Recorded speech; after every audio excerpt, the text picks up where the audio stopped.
الحمد لله رب العالمين والصلاة والسلام على خير خلقه محمد وعلى آله وأصحابه أجمعين. أما بعد فأعوذ بالله من الشيطان الرجيم. بسم الله الرحمن الرحيم. فقلت استغفروا ربكم إنه كان غفارا يرسل السماء عليكم مدرارا ويمددكم بأموال وبنين ويجعل لكم جنات ويجعل لكم أنهارا ما لكم لا ترجون لله وقارا وقد خلقكم أطوارا. وقال الله تعالى في مقام أخرى لولا كان من المسبحين للبث في بطنه إلى يوم يبعثون. قال لا إله إلا أنت سبحانك إني كنت من الظالمين. ونجيناه من الغم وكذلك ننجي المؤمنين. صدق اللہ العظیم. جمعۃ المبارک 16 فروری جمعے والے دن کا ایک خاص وظیفہ ہمارا دل کرتا ہے کہ اپنے ناظرین کی گوش گزار کر دیں، اور اس میں یہ ہے کہ جو یہ اس دن میں خاص طور پہ وہ چیز پڑھی جائے جو مسنون بھی ہو، جو قرآن کے مطابق نبی پاک کی تعلیمات کے مطابق بھی ہو، اور اس میں تھوڑی سی کوشش کرنی پڑتی ہے. اور اس کے لیے ہم کہتے ہیں حضرت نوح علیہ السلام نے اپنی قوم کو جو کہا تھا کہ میں تم کو یہ کہتا ہوں کہ اپنے رب کی شان اور وقار کو سمجھو، تم کو کیسے کیسے سٹیج در سٹیج سے پیدا کیا، تم کیوں نہیں سمجھتے؟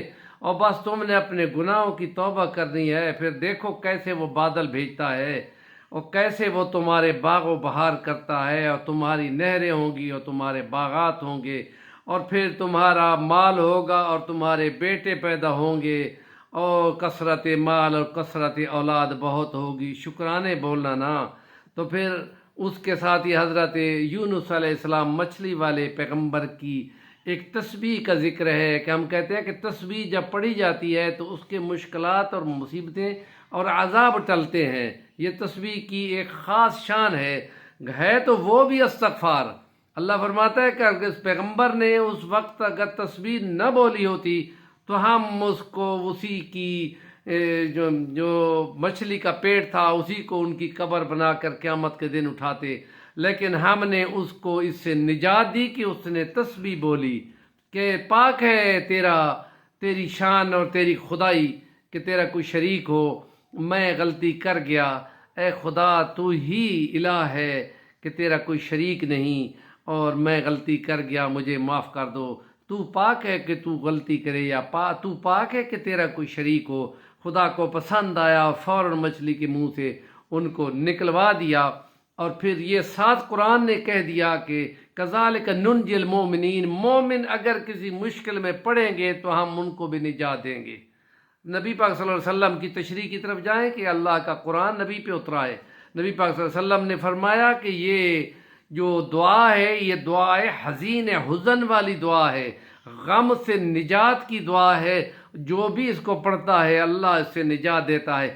آج کل پانی کا بہت مسئلہ شہروں میں آ رہا ہے، اور پانی کی قلت ہے، اور موسم خشک ہو رہا ہے ہمارے گناہوں اور بدعمالیوں کی وجہ سے.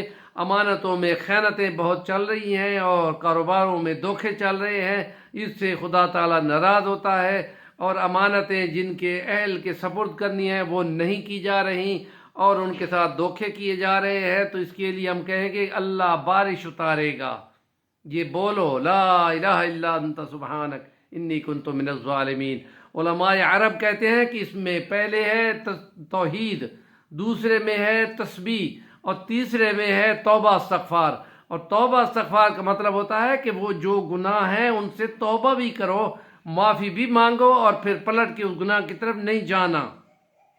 تو یہ ہے استغفار کہ جس میں جو گناہ ہو اس گناہ سے عزم کر کے باقاعدہ استقلال کے ساتھ اس کو نہ کرنے کا عزم کرنا، یہ توبہ استغفار ہے. اور توبہ یہی عمل ہے کہ پھر اس کو نہ کیا جائے. ادھر سے برابر گناہ کیے جائیں، گانے بھی سنے جائیں، بد نظری بھی کی جائے، اور غیبتیں بھی کی جائیں، مال حرام بھی کھایا جائے، اور توبہ توبہ زبان سے کہی جائے. یہ تو کہ جتنی لاکھ بار بھی توبہ کرو دن میں ممکن ہی نہیں ہے، لیکن پھر بھی کوئی فائدہ نہیں ہوگا. فائدہ تب ہوگا جب بندہ عمل کرے اور جو شریعت ہے اس کے مطابق اپنے اعمال کو سنوار لے اور توبہ استغفار اور تسبیحیں پڑھے، اور کم سے کم 100 بار استغفار کرنا ہے، اور یہ 100 بار تسبیحوں کا پڑھنا ہے، اور یہ قرآن اور نبی پاک صلی اللہ علیہ وسلم کی تعلیمات کی اتباع ہے۔ ہمارے چینل کا نام ہے صفی الرحمن الوانی، ضرور سبسکرائب کر لیں۔